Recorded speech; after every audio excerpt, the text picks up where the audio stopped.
آج ہم ایک خاص موضوع پہ اپنے دل کی تشفی کرنا چاہیں گے اپنے علماء کرام سے، کیونکہ آپ غور فرمائیے کہ 5000 سالہ انسان کی تاریخ جو ہے اس کے اندر اللہ تعالیٰ نے ان قوموں کو، یہ تو اللہ کا شکر ہے، یہ تو اللہ کا بڑا ہی شکر ہے کہ ہم محمد رسول پاک صلی اللہ علیہ وسلم کی امت ہیں۔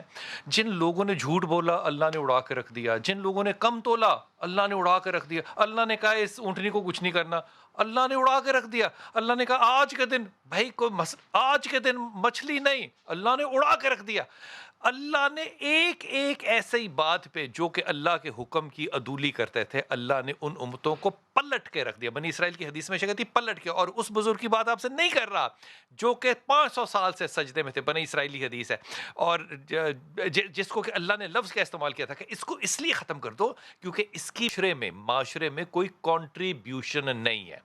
اب کنٹریبیوٹ کرنا اللہ کو اس قدر پسند ہے کہ اللہ تعالیٰ اس کی وجہ سے یا امت کو رکھتا ہے یا چھوڑ دیتا ہے۔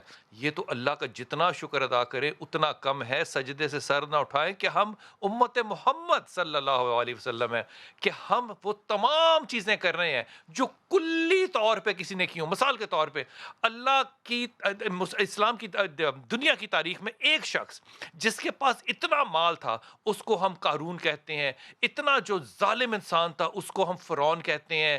یہ سارے لوگ آپ اکٹھے کر لینا تو آپ کے ایک اے ٹی ایم کے اکاؤنٹ کے کارڈ میں آ جاتے ہیں۔ اتنا تکبر کرنے والی قوم، اللہ پھر آپ کو کہہ رہا ہے وہ چھوڑ دو، اوے آخری سانس تک ٹھیک ہو جاؤ۔ نہیں ہونا۔ ہم نے اس کا نام رکھا ہے حرام کھانا، حرام خوری۔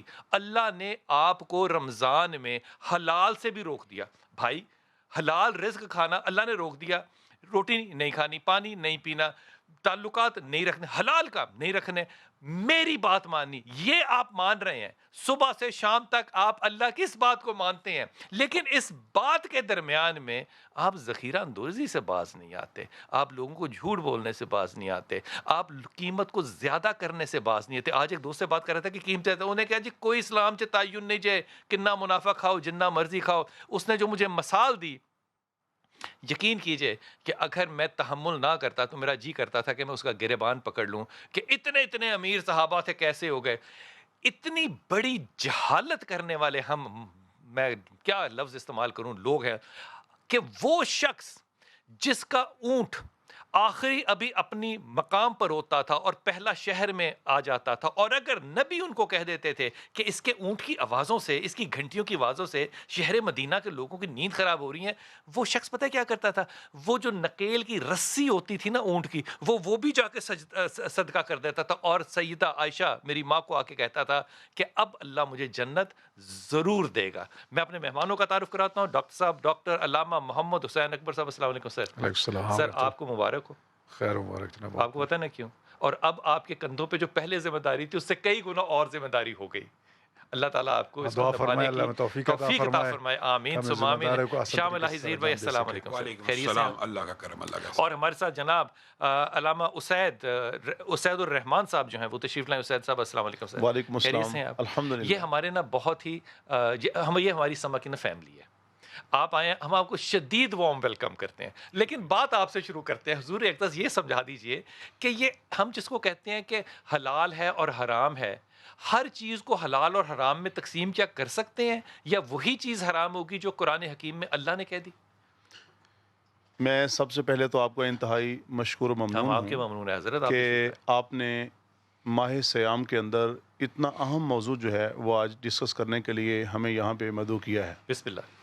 ساری جو انسانیت ہے اس کے میں 3 جو طبقات ہیں وہ یعنی منقسم کرنا چاہتا ہوں۔ جی جی، ایک طبقہ تو وہ انبیاء کرام کا ہے، اللہ کے برگزیدہ رسولوں اور پیغمبروں کا ہے، بے شک، اور دوسرا طبقہ اہل ایمان کا، اور تیسری ساری انسانیت۔ ٹھیک، تینوں طبقات میں جو رب العالمین کا فرمان ہے، پہلے ارشاد فرمایا یا ایھا الرسل کلوا من الطیبات واعملوا صالحا۔ اپنے رسولوں سے اللہ تعالیٰ خطاب فرما رہے ہیں کہ آپ رزق حلال کھاؤ اور اعمال صالحہ کرو۔ انبیاء کرام تو کھاتے ہی رزق حلال ہیں، لیکن امتوں کو یہ سبق اور درس دیا جا رہا ہے۔ اور دوسرے نمبر پر کہا یا ایھا الذین آمنوا کلوا من طیبات ما رزقناکم، اے ایمان والو پاکیزہ رزق کھاؤ۔ پھر ساری انسانیت کو مخاطب ہو کے یا ایھا الناس کلو من طیب، یعنی کلو مما رزقناکم، یعنی مما فی کلو الارض حلالا طیبا، یا ایھا الناس کلو مما فی الارض حلالا طیبا، کہ ساری انسانیت کو مخاطب ہو کے کہا جا رہا ہے کہ ساری کی ساری جو انسانیت ہے وہ جو رزق ہے وہ پاکیزہ کھائے۔ تو دیکھیں اللہ تعالیٰ کا جو فرمان ہے، پاکیزگی کو کیسے ڈیفائن کریں گے؟ کون سا رزق پاک ہے؟ رزق پاک تو وہی ہوگا جو اللہ تعالیٰ کے حکم اور نبی کریم صلی اللہ علیہ وسلم کے بتائے ہوئے طریقے کے مطابق کمایا جائے۔ مثال دیجئے، مثال کے طور پہ ایک روٹی ہے یا ایک کھانا ہے، اس کو میں دھو کے صاف کر کے مرغی کو کھاتا ہوں، تو کیا وہ چکن یا مرغی یا سبزی یا گوشت جو ہے وہ مطلب طیب نہیں ہے، وہ پاک نہیں ہے؟ دیکھیں طیب میں جو کلمہ ہے، پڑھ کے اس کو دھوتا جی ہوں، میں پھر عرض بھی وہ کرتا پاک ہوں، نہیں ہے۔ دیکھیں قرآن کریم کا اگر آپ مطالعہ کریں گے نا تو بعض چیزیں تو وہ ہیں جن کے بارے میں واضح حکم آ گیا، انما حرم علیکم المیتۃ والدم ولحم الخنزیر وما اہل بہ لغیر اللہ۔ بعض چیزیں وہ ہیں جو نص قطعی میں حرام ہو چکی ہیں، اور بعض چیزیں وہ ہیں جو اللہ تعالیٰ کی طرف سے حلال ہیں، پاکیزہ ہیں، طیب اور طاہر ہیں، لیکن ہم کام ایسا کرتے ہیں، کسب ایسا کرتے ہیں، عمل ایسا کرتے ہیں کہ پاکیزہ چیزوں کو بھی ہم حرام کر لیتے ہیں۔ علامہ صاحب اس کی مثال دیجئے۔ بسم مثال اللہ کے طور پہ۔ الرحمن الرحیم۔ بلال بھائی میں تھوڑی سی بات ضرور کرنا چاہتا ہوں جو انہوں نے آیت پڑھی ہے نا، جی جی۔ یا ایھا الرسل کلوا من الطیبات واعملوا صالحا، اس کی جو اگر آپ تشریح دیکھیں کتنی خوبصورت انہوں نے آیت پڑھی ہے۔ اللہ رسولوں کو کہہ رہا ہے عمل صالح بعد میں کرنا، نیک کام، اور نبیوں کو حکم ہے کہ نیک کام بعد میں کرنا، پہلے حلال کمانا۔ اس کی اب میں مثال دیتا ہوں، انبیاء کو اگر نیک کام بعد میں کرنا، بعد میں کرنا، پہلے حلال حلال کمانا۔ پہلے کماؤ، ہاں۔ یہ اللہ تعالیٰ نے نبیوں کو کہا ہے۔ اگر یہ حلال نہیں کمایا ہوگا تو وہ نیک کام قبول ہی نہیں ہوگا۔ نہیں، نیک کام قبول ہی نہیں ہے، نیک کام کی قبولیت کی واہ۔ شرط ہی ہے۔ اچھا دوسری بات جو آپ نے واہ۔ یہ سوال کیا نا کہ مرغی حلال ہے، بسم اللہ پڑھ کے چھری چلا دی ہے، اب یہ کیسے ڈیفرینشیٹ ہوگا؟ لوگوں کو چکر دے کے خانہ کعبہ کے چکر کاٹنے سے عمرہ قبول نہیں ہو جاتا۔ اچھا وہ چکر لوگوں کو دے رہے ہوتے ہیں؟ میں کہہ رہا ہوں لوگوں کو چکر دے کے مال لوٹ کے لوگوں کا بندہ عمرے پہ چلا جائے اور خانہ کعبہ کے چکر کاٹنا شروع کر دے تو کوئی عمرہ قبول ہو جائے گا؟ اسی طرح حرام رزق لے کے حلال مرغی کو ذبح کر دے گا تو مرغی حلال ہو جائے گی؟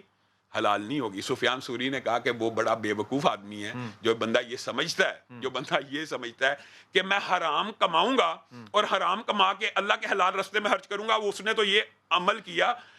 شاہ جی اس امت کو تو یہ پھر امت کو ایک بہت بڑی اجتماعی غلط فہمی ہے کہ ہم جتنا مرضی گناہ کر لیں، جو مرضی کر لیں، ہم نے جب حج کر لیا تو ہم ماں کے پیٹ سے پیدا ہو گئے، تو پھر وہ جو مرضی کرے نا، تو رسول اللہ صلی اللہ علیہ وسلم نے حج کر کے کیسے پاک نہیں رسول ہوتا؟ اللہ صلی اللہ علیہ وسلم نے اس ابہام کا جواب دے دیا نا۔ جی۔ رسول اللہ صلی اللہ علیہ وسلم نے کہا اللہ تعالیٰ طیب ہے اور طیبی کو قبول کرتا ہے۔ جب اللہ نے، یہ رسول اللہ کی بھی حدیث بھی ہے، جب اللہ نے نبیوں کو یہ حکم دیا کہ حلال کھاؤ پھر نیک عمل کرنا، تو کوئی بندہ، یہ حدیث ہے، خانہ کعبہ کے اندر کھڑا ہو، خانہ کعبہ کے اندر، اور کیا کہہ رہا ہو؟ یا رب یا رب، اور گندا ہو، سر پہ مٹی ہو، سفر کر کے آ رہا ہو، یعنی یہ وہ باتیں کیوں کی جا رہی ہیں؟ کیونکہ یہ ان میں سے ایک بات بھی رسول اللہ نے فرمایا جو مسافر ہے اس کی دعا قبول، جو خانہ کعبہ میں ہے اس کی دعا قبول، اس کی کیوں نہیں؟ اس کی کیوں نہیں؟ یہ 5 کی 5 وہ قسمیں ہیں کہ جن کی دعا قبول ہوتی ہے۔ یا رب، رب ایک ایسی صفت ہے کہ جو رب مسلم اور غیر مسلم کی تفریق نہیں کرتا دینے وقت۔ جب اس کو یا رب کہہ کے پکارا جا رہا تو رسول اللہ صلی اللہ علیہ وسلم نے فرمایا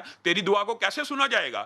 تیرا کھانا حرام تھا، تیرا پینا حرام تھا، تیرا لباس حرام تھا، اور رسول اللہ صلی اللہ علیہ وسلم نے کہا اگر جسم کے اوپر 10 درہم کا سوٹ ہے، یہ بات سمجھنے کی ضرورت ہے، 10 درہم کا سوٹ ہے، ان میں سے 1 درہم بھی حرام کا ہے، 9 حلال کے ہیں، 9 حلال کے ہیں، تو تیری عبادات قبول نہیں ہیں۔ پھر نیکی کا کام، اس کا مطلب ہے کہ رزق حلال، اگر انبیاء کو یہ ترغیب دی جا رہی ہے کہ پہلے رزق حلال کھاؤ پھر نیک کام کرو، تو پھر یہی جو انہوں نے بھائی نے اگلی آیت پڑھی ہے کہ یا ایھا الناس کلوا مما فی الارض حلالا طیبا، اے لوگوں پہلے حلال کماؤ۔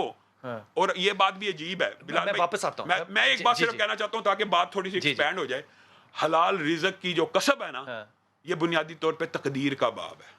اگر انسان کو تقدیر کا باب سمجھ آ جائے، حلال رزق کی قسم تقدیر کا باب ہے، تقدیر کا باب ہے۔ رک جائیے گا، یہ بات آپ نے بہت بڑی کر دی ڈاکٹر صاحب۔ میں بات یہ تنزن نہیں کر رہا، ایمانداری سے کہہ رہا ہوں، ہم نے بچپن سے آپ ہی لوگوں سے سنا ہے نا، ممبر سے ہی سنا ہے نا، مسجدوں سے ہی سنا ہے نا، علماء سے ہی سنا ہے نا کہ ایک حج کرتے ہیں جب، اور حج اکبر ہو جائے پھر تو کمال ہی بات ہو جاتی ہے، تو آپ ماں کے پیٹ سے پیدا ہوتے ہیں، آپ نے نماز ایک پڑھ لی اور آپ نے رمضان میں پڑھ لی تو اتنے زیادہ ثواب ہو گئے، اور وہی آپ نے حرم میں پڑھ لی تو اتنے زیادہ ثواب ہو گئے۔ پھر یہ جب ساری توبہ اور معافیاں ہو سکتی ہیں تو کون سی دنیا کی طاقت ہے کہ میرے پاس عمرہ کرنے کا، حج کرنے کا، نمازیں ادا کرنے کا میرے پاس طاقت اور وسائل ہیں، پھر میں کیوں کم نہ تولوں جبکہ معافی رکھی ہے اللہ نے؟ اعوذ باللہ من الشیطان الرجیم، بسم اللہ الرحمن الرحیم۔ بہت بہت شکریہ۔ دیکھیں، جہاں تک حدیث نبی صلی اللہ علیہ وآلہ وسلم کا تعلق ہے، اس میں کوئی شک نہیں ہے کہ جس شخص کو روز عرفہ زوال آفتاب سے غروب آفتاب تک میدان عرفات مل جائے اور وہ گڑ گڑا کے خدا کا حضور اپنے گناہوں کی توبہ کر لے، تو اللہ تعالیٰ اس کے گناہوں کو اس طرح گناہوں سے پاک کر دیتا ہے گویا آج شکم مادر سے باہر آیا ہے۔ اس پر اور مزید حضرت امام محمد باقر علیہ السلام نے یہ ارشاد فرمایا کہ غروب آفتاب کے وقت جو میدان عرفات کو چھوڑ رہا ہو، اس وقت ذہن میں یہ تصور بھی لائے کہ پتہ نہیں اب بھی میرے گناہ معاف ہوئے ہیں یا نہیں ہوئے، تو یہ سوچنا بھی گناہ ہے۔ یہ بات تو اپنی جگہ پہ یقین، لیکن پہلو کیا ہے؟ اب یہی مغالطہ میں دور کرنا چاہتا ہوں، وہاں گناہ معاف ہوتے ہیں، حقوق معاف نہیں ہوتے۔ آپ بزرگ آدمی، آپ سے تو میں ہاتھ بھی نہیں پھینک سکتا۔ کیا خوبصورت بات کی ہے یار۔ وہاں حقوق معاف نہیں ہوتے۔ میں یہاں سے لوٹ کے لے گیا، چوری کا پیسہ لے کے ڈاکہ مار کے زمین غصب کر کے لے گیا ہوں اور پیسے لے کے وہاں حج کر رہا ہوں۔ حقوق اللہ کی بات ہو رہی ہے یہ، نہ حقوق العباد کی، حقوق العباد کی، حقوق اللہ کی بھی۔ گناہ معاف ہوئے ہیں، لیکن وہ لوگوں کا مال جو حرام لے کے گیا وہ نہیں معاف ہوا۔ وہ معلق ہے، اور گناہوں کی معافی بھی معلق ہے۔ جب تک وہ مال واپس ادا نہیں کرو گے، توبہ کی شرط یہی ہے۔ وہ ماں کے پیٹ سے نہیں آیا، حضرت علی ابن ابی طالب علیہ السلام کے سامنے ایک شخص استغفر اللہ کہتا ہے، تو آپ نے فرمایا تیری ماں تیرے غم میں، جانتے ہو اس کی حقیقت کیا ہے؟ یا امیر المومنین آپ بیان فرمائیے۔ فرمایا سب سے پہلے اپنے گناہ پہ نادم ہونا، پھر اللہ میں شرمندہ ہو، اقرار کہ میں نے گناہ کیا ہے، پھر شرمندہ ہونا، جی، پھر اس کے بعد یہ عہد کرنا میرے اللہ میرے گناہ کو معاف کر دے، آج کے بعد زندگی بھر ادھر واپس لوٹ کے نہیں آؤں گا۔ پھر یہ ارشاد فرمایا اگر حقوق اللہ میں سے ہے تو اس کو ادا کرنا، حقوق العباد میں سے ہے تو اس کو ادا کرنا، اور پھر فرمایا اگر تیرا وجود رزق حرام سے پروان چڑھا ہے، خوف خدا سے اس طرح گھل جائے، اس طرح ختم ہو جائے کہ تیری ہڈیوں پہ صرف کھال باقی رہ جائے، اور پھر آخری حد یہ بتائی کہ جس وقت اللہ کی راہ میں آنے والی تکلیفوں سے لطف اندوز ہونا شروع ہو جاؤ، اس وقت سمجھنا کہ اب تم نے حقیقت میں استغفار کی ہے۔ یہ استغفار ہے، یہ استغفار کی حقیقت ہے۔ حضور یہ کہنا کہ حج کرنے سے گناہ معاف ہوں گے، معاف نہیں بھئی، جب تک آپ حقوق العباد ادا نہیں کریں گے، اور حقوق العباد جو ہے وہ تو مرنے کے بعد بھی معاف نہیں ہوتے۔ میراث کا قانون موجود ہے کہ میراث اس وقت تقسیم نہیں کر سکتے جب تک اس کے ذمہ قرض ادا کر دیا جائے۔ اس نے کسی کا قرض دینا تھا۔ پھر دیکھ لیجئے شہید کی نماز جنازہ روک دی گئی ہے، تو اس لیے میرے بھائیو اس فہم کو ذہن سے نکال دو کہ ہم لوٹ کا مال، اور پھر دوسری بات جو حرمت کی بات کر رہے ہیں نا، دیکھیں حضرت رسول اکرم صلی اللہ علیہ وآلہ وسلم نے ایک مرتبہ حضرت جبریل علیہ السلام سے پوچھا کیا آپ فرشتے بھی کبھی ہنستے یا روتے ہیں؟ تو آپ نے فرمایا یا رسول اللہ آپ کی امت جب کچھ کام کرتی ہے تو ہم تعجباً ہنستے ہیں، اور وہ 3 کام کیا ہیں؟ فرمایا پہلا کام جب وہ عورت جو دن بھر زندگی بھر بے حجاب رہی اور جب وہ مر جاتی اس کو کفن پہنا رہے ہوتے ہیں نا، تو ہمیں ہنسی آتی کہ جب اسے اپنے بدن کو ڈھانپنا تھا اس وقت سر عام پھر تب ضرورت کیا؟ جی اس وقت ہمستے ہیں۔ دوسرا فرمایا کہ وہ کسان، مثال کسان کی ہے لیکن فٹ سب پہ آتی کہ وہ کسان جو اپنی زمین کا بننا سیدھا کرنے کے لیے پڑوسی کی تھوڑی زمین کاٹ کے اس میں شامل کر لیتا ہے، تو ہم ہنستے ہیں کہ بندہ خدا 1 مربع 2 مربع 1000 مربع سے تیرا پیٹ نہیں بھرا، تھوڑا سا پڑوسی کی زمین کاٹ کے اپنے سارے رزق کو تو نے حرام کر لیا ہے، اس سے تیرا پیٹ بھر جائے گا۔ یہ قبضے کی زمین بھی اسی میں آتی ہے، ہر چیز آگے قبضے کی زمین۔ اسی طرح مثلا چاہے وہ سیاستدان ہو، آپ نے اگریمنٹ کیا مالک سے کہ میں 8 گھنٹے ڈیوٹی کروں گا، جی آپ نے 10 منٹ پہلے ڈنڈی ماری چلے گئے، رزق حرام ہو گیا، آپ نے سارے رزق کو حرام کر لیا۔ یا تو مالک کے ساتھ ایگریمنٹ آپ نے یہ کیا ہوا ہے، حکومت سے ایگریمنٹ یہ کیا ہوا ہے۔ وقفے پہ جاؤں گا۔ علماء اکرام سے جب بات کریں نا تو پتہ یہ چلتا ہے کہ دین تو بالکل 2 ٹوک ہے، لیکن پھر یہ ساری غلط فہمیاں جو ہیں یہ معاشرے میں کیسے آئی؟ مثال دے رہا ہوں، سب کو یہ پتہ ہے کہ اب یہ جو وقت آنے والا ہے نا، اس پہ حضرت موسیٰ نے جب پوچھا رب تعالیٰ سے کہ کوئی مجھ سے زیادہ بھی قریب ہو سکتا ہے، تو رب نے کیا کہا؟